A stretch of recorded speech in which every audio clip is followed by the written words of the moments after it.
Hi, this is Stuart Weems and welcome to the Investopoly podcast. My goal is to give you simple, easy to understand strategies, insights and tips to help you master the game of building wealth. And in this episode, I'd like to share with you 3 alternatives to putting your cash in a bank account. It's surprising to think that only 10 years ago in 2011, that savings accounts were offering over 5% per annum. However, today, you're lucky to get much more than 0.5%, 10 times less than what you were getting. I mean, that's not even going to keep you up with inflation, let alone give you an investment return. So many investors are thinking, well, what else do I do with my cash savings? And that's the topic of this podcast. Of course, with this topic and podcast, and really all my other podcasts, of course, I don't know your personal circumstances, and so the information that I include is general advice only. I say that because quite often we can be tempted just to chase returns, and that might not be appropriate. So sometimes just leaving the money in the bank, even though it's earning virtually no interest, sometimes that is still the best approach, depending on your risk profile and situation. So that's why I put that warning out there, just to be careful. So the first alternative I'd like to talk about is putting money in a linked offset account. Now, of course, this is only available to anyone that has a variable rate mortgage. But given that home loans are between really close to 2% for owner-occupied loans and sort of 3.5% for investment loans, that is variable interest rates. Given that's the case, it's going to make or save you a lot more money than what you'd get if you just put money in the bank. So really, that's the best place for any surplus cash flow. Of course, you should offset non-deductible debt, your home loan first. Once your home loan is fully offset, then of course put any surplus cash flow directly into any variable rate investment loans. Sometimes people worry and say, look, Stuart, that's okay, but it's going to reduce my negative gearing benefits. And I've invested in property to save tax. Well, hang on, you've invested in property to build wealth. Saving tax is just a positive consequence of doing that. So let's not get too focused on that. And I would have really 2 comments in respect to anyone that's concerned about that. The first one is that firstly, when interest rates are sort of 3-ish% or very similar or close to what the rental yields are, your negative gearing benefits are not very material. Sometimes there's no negative gearing benefits anymore because interest rates are so low.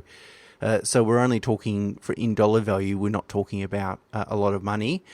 Secondly, if you put your cash elsewhere, unless you've got a spouse that's on very low or no income, in which case then you can invest in their name and potentially pay no tax.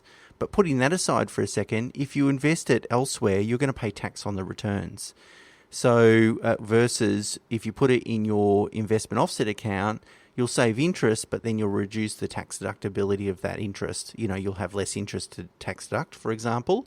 But in both scenarios, both have tax consequences, so they net each other out. So it's really just about looking at your gross return. If we put it in an offset account, an investment offset account, we're saving 3-ish%, and that's a risk-free return. So that's guaranteed, virtually guaranteed.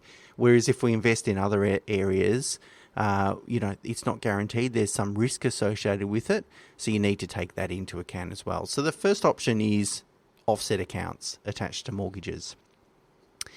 Second option, and I'll give you these options in order of kind of risk, if you like, from low risk to higher risk. Obviously, the offset account is no risk because you're always going to save the amount equal to the interest rate. Option 2 is to invest in government and treasury bonds. So if you don't know what a bond is, essentially it's a loan instrument where the investor is the lender and the borrower is the issuer of the bond. So essentially, federal and state governments issue bonds to raise debt, and you can be the investor in those bonds. So essentially, you're lending to the government, if you like. Most states either have a AA or AAA rating, which means the bonds are extremely low risk. virtually no chance of default. The federal government has retained its AAA rating, which is the highest rating, despite increasing the amount of debt that they've increased over the last year as a result of COVID. So they're very safe instruments. Australian government bond index funds are yielding in the range of 2.5 to 3% at the moment. So it's a lot better than deposit rates, and arguably almost commensurate in terms of risk profile as well. International bonds tend to yield lower than Aussie bonds, and then also they have foreign exchange rate risks as well, particularly with the appreciating Australian dollar. So probably best to stick to Australian government index funds, which are a cheap, very diversified way of getting access to that bond market. Option 3, if we sort of move up the risk scale a little bit, is Australian corporate bonds. So corporate bonds are very similar to obviously government and treasury bonds, but their issuer is typically large listed companies, which can be the banks, BHP, Coles, these sorts of issuers, for example. They tend to be, they almost always are investment grade rated, particularly if we're investing through corporate bond index funds, which again means that they're rated BBB minus or above, which is investment grade rating. Again, there haven't been any defaults on investment grade debt, corporate debt in Australia, at least in the last 20 or 30 years. So it's not guaranteed, it's not risk free, but again, it's very low risk. Corporate bond index funds are yielding between, say, 3 and 3.5%, sometimes more depending on the type of funds. There's different funds out there. You just need to be mindful of, you can have a bond can have a floating coupon and a fixed coupon. If it's a fixed coupon bond, that they're typically trading above par value, which can be higher risk because obviously you're only going to get par value when the bond matures. So if you're overpaying for that income stream, that impacts on the return. But most corporate bond index funds are dominated by floating rate bonds, so that's less of a concern. Option 4 is to invest in hybrid securities. Hybrid securities are typically issued by the Australian banks, and they're an instrument that have characteristics of bonds and shares as well. So it's kind of in between bonds and shares, if you like. So, for example, there will be events in the contract that will trigger a conversion to shares to full equity, for example, if a bank's liquidity starts to become questionable, those sorts of things. So they're not pure fixed interest, so they're not pure bonds, and they're not pure equities either. But they pay a fixed return, typically tracking the bank bill swap rate. So they'll pay a fixed margin over and above the bank bill swap rate, which is close to zero now anyway. And the coupon, so the payment, the interest payment, if you like, is fully franked or tends to be fully franked. So it has some franking credits associated with it. So it improves the pre-tax return of that investment. I wouldn't recommend investing in hybrid securities directly. I mean, I almost never recommend investing in direct shares in any case anyway, but there are some actively managed hybrid funds that are quite good, and essentially what they look at is that they invest in hybrids that are so far away from any conversion or likely conversion to obviously reduce the portfolio's risk. And they'll look at at what valuation these securities are trading as well, and look for opportunities to kind of arbitrage the market a little bit. So it's a good way of not necessarily improving returns, although it does, but mostly managing the risk of the portfolio. In any case, actively managed hybrid funds are currently yielding about 3.5% as a gross return, gross pre-tax return. So sort of towards the upper end of corporate bonds, which was option 3. Option 4 is to invest in what's called real estate investment trust or infrastructure investments. So infrastructure, let's talk about that one first. That essentially involves in investing in listed businesses that operate high-cost assets such as toll roads, communication assets such as towers and so forth, airports, electrical systems, these very large kind of infrastructure assets. These investments typically generate predictable and stable income returns.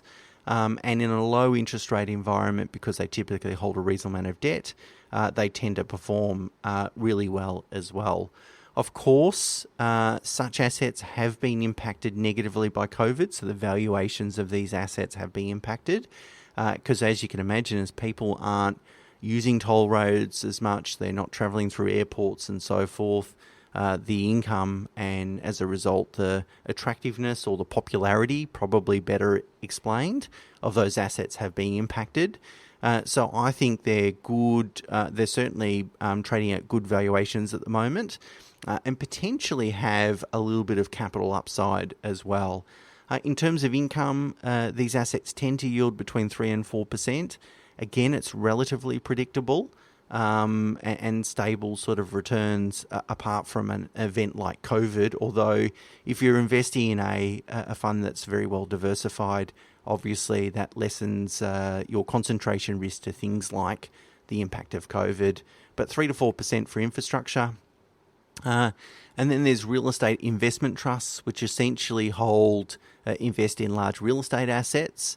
They are often referred to as REITs, which is an acronym, REIT, obviously Real Estate Investment Trust. So I don't like to invest in Australian REITs, mainly because they have too much exposure to retail property. Even on a look-through basis, it tends to be a higher level, and I'm not sure I really want to have too much exposure to that sector. Whereas international REITs tend to be a lot more diversified. They'll be investing in holiday parks, resorts, these sorts of things. Again, some of these assets have been negatively impacted by COVID. And you would naturally be thinking, well, what about office, Stuart, with the work from home movement? Although I think that's been well and truly overstated. Well, again, if you have a really well diversified REIT, you're at least going to take some level of exposure to that asset class, sub-asset class, but not a significant one, which is important too, because everyone's full of predictions. As Buffett says, economists will fill your ears, but never your pockets. So everyone has predictions, but whether they're going to be right or wrong, well, mostly studies show that they're wrong. So we should just take a diversified approach in any case. Global REITs, depending on their hedging process and the tax consequences associated with that, tend to yield between 2 and 4%. I know that's a big range, but the good ones sort of closer to the upper end of that range. And lastly, option 6 is to invest in shares. And there are some exchange traded funds and index funds that focus on high yielding shares. So that is that they're investing primarily to chase dividends. Now, I guess a word of warning, if we're investing in shares to generate income, is firstly, nothing is guaranteed. There can be volatility in actually the share, so the profitability or payout ratios, as we're seeing with the banks, although I think they'll be back on track in the near future anyway. But these things can change. They're not predictable. And of course, also, as we're seeing through COVID, the value of your investment can change significantly as well. But if you are in the position to tolerate a high level of volatility, that is that you won't need to divest of those assets within the next, say, 5 to 10 years, so you can take a long-term approach, then it could form a good part of your strategy to invest in shares purely for income. As I said, there are a number of low-cost index funds that focus on maximising dividend income and on a gross pre-tax level, so including imputation credits. Currently, they're yielding in the range of 5.5% to 9.5%. So pretty strong incomes there. But of course, you can't accept or expect a higher return if you're not willing to take a higher risk. And when I compare them to, say, infrastructure, corporate and government bonds, they are on a completely different risk spectrum. So, of course, I said initially the first option being putting money in offset account is probably the best option. But I think that there's a point when people can have possibly too much money in offset. That is that it's not really working hard enough for them. And I guess there's two competing considerations to take into account. The first one is that the best time to repay debt is when interest rates are low. And arguably there's a nice window of opportunity over the next, say, 3 to 5 years where interest rates are going to be incredibly low, and that then allows you a great opportunity to repay debt, that is put money in offset account, and we shouldn't waste that opportunity.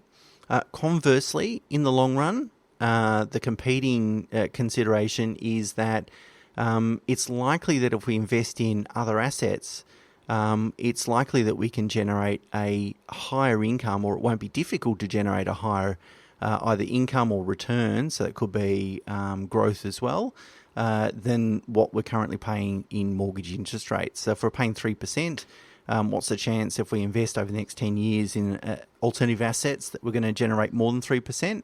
Well, I'd argue that that's probably not a difficult task to do. So there's kind of a tipping point, I think, and it's going to depend on your circumstances, where you start to have almost too much money in offset account, and it starts to make sense to put that to work.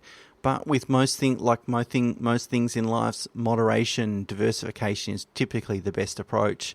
So using a combination of the 6 different strategies that I've outlined in this podcast typically is the best approach. But ultimately, the correct allocation is really going to depend on, your cash savings amount, and it's going to depend on your financial position, investment strategies, goals, and risk appetite. But hopefully that gives you a bit of food for thought.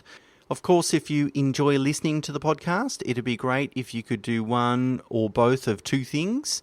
Firstly, leave a rating or a review on where you listen to your podcast, whether that's Apple or elsewhere. And secondly, please share. Please tell your friends and family that also might enjoy listening to the podcast.